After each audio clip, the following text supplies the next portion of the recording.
Alright guys, welcome back. Today we're going to do Watchmen, Night Owl, issue number 204 from DC Comics by J. Michael Straczynski, Andy Kubert, and Joe Kubert. I bought this purely because I just saw the Watchmen movie again. I've read the comic a long time ago in Dutch. And I thought, let's pick it up and see what this is going. And I must say, this is a more mature storyline. It has a lot of, well, not a lot, but it has some things that I didn't expect. There's some nudity in here. I mean, this is a DC comic. How does it have nudity? But it has. I'm going to try to blur it out as much as possible. And so let's dive in. So we have Rorschach beating up people. I have to be careful because the nudity is in the other one. Of course you want to see it, but I'm not going to show it. Anyway, Night Owl comes and Rorschach makes a joke. He says, you go left, you go right, I go left. You've been going left for a long time. And then he breaks into this, well, this guy is breaking into this house, but before Night Owl can do anything, he's already being dispatched by, okay, I need to put my finger in here. Yeah, like that, this works. And she stopped him because he was too busy doing stuff with this guy. I'd say, what? Okay, let me see if because there is another, oh man, I'm gonna do this. Yeah. So she says, good thing I wasn't here checking on my girls, or this could have gone badly. So you weren't? No, but I still like to supervise. It's just from the way you're naked. Yes, I mean, no offense, but you're blushing under that mask, aren't you? Of course not. Anyway, so she's a little bit flustered, but then Rorschach comes in and he's basically in shock because, oh man, I can't just, right? I have only so much fingers. It's already too late. But Rorschach is going completely nuts. And because, I don't know, it's probably his values. He cannot stand women like that. Whore, she says. You say there was like it was a bad thing. And Night Owl says, I want to say Owl Man. Night Owl says, back off, she helped us. I don't care. And he just, he punches it, right? And I'm going to do this. Yeah, okay, this is fine. All right, and then he falls over this guy, and Night Owl says, hey, man, I'm sorry. Never apologize. Make you weak, says Rorschach. Leave you and the slut. Do what you want. And I said, come on, don't be like that. Nice horse. Expect to see you on it soon. And then he's walking away. He says, I have to go. He's my partner. And then he drags this guy out. And he says, hey, thanks for the help. What is your name? I didn't get your name. Then I guess you have to come back for it. All right. That's interesting. But then he calls up Rorschach. And he says, fine, whatever. You'll see you on the Owl Cave. These are days I don't know what the hell to make of Rorschach. We all do this secret identity thing, but for most of us, just a matter of having another name to hide behind. With Rorschach, it's like there are two different people behind that mask fighting it out. And I wonder sometimes what happened when one of them wins. And what if it's the wrong one? Interesting. And then he's watching the news and some, I don't know if this is erotic stuff, but I don't know, maybe he's studying that stuff. I'm not sure. And yeah, because this is what happened in his past, probably trauma. There's a lot of trauma in this book, and I'm going to show you a couple of pages. And so we have, I believe this is the original Night Owl, right? And Jesus, I forgot his name. David? I'm not sure what his name is. Anyways, he says to him, hey, do you know her? Me and every vice club in the city calls her the Twilight Lady. Runs a stable of high-priced call girls and fetish operations. She's trouble. What kind of trouble? The kind you want no part of. even if you're busy any of our operations, just being in the same photo as her or any other clients contain the NITE OWL name. Makes you less kid-friendly as a hero. So he says, you want my advice? Just, stick with the normal stuff, right? Just beating up criminals and bank robbers. People need a hero they can believe in. You can't let yourself do anything that might destroy that. Anything that might. Yeah, so this is a flashback of his past, what he did. Makes you realize an awful lot of your life was just a lie. Right, so like I said, there's a lot of probably the word hardcore stuff is not really applied here, but some stuff that I think, oh man, this is what I really miss nowadays. This very deep, there is some trauma in here, like I said before, but also some more mature kind of storytelling that I really appreciate. And I was surprised that was in there. So again, appreciate it. Meanwhile, NITE OWL is waiting for Rorschach, and he says, "Are you still mad about last night?" He says, "Fine, suit yourself." But Rorschach here, I didn't recognize him in the beginning. He is here at the church, listening to Dave or Pastor Dean, right? And he talks about, the filth that is on television. Not sure if you were in the genre, but there was a lot of rock and metal in the 70s, 80s that were called out by, the mainstream media as evil and satanic and demonic. And then, there was lawsuits and canceling, that word. And I believe this is a little bit part of that too, about the indecencies of modern society in this era, right? And this guy, of course, plays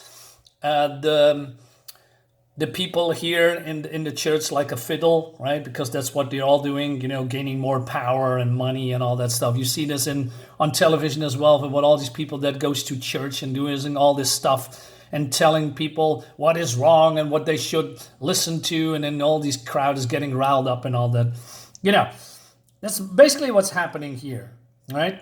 And he says, we need to push back. We need to get louder, And also signs, the end is nigh. And we saw Rorschach in the movie carrying this shield, also in a comic book. So this is a great, callback to, a little bit Easter egg, if you can call it that. It's fun. Anyway, but there is a murder. So NITE OWL comes, and this guy is being interrogated by the police. He's basically the rental owner guy thing. I don't know how you call them, but he owns this place, right? Neighbor says she was a hooker. I didn't know nothing about that. I just rent the place out. So NITE OWL says, this cop says, thought this was sort of thing wasn't sort of your thing, NITE OWL. He says, well, I'll be the judge of that, right? So was she a client? And this guy says, I don't know nothing. I noticed the security camera in the hall doesn't work. On every floor, just this floor. Just this one.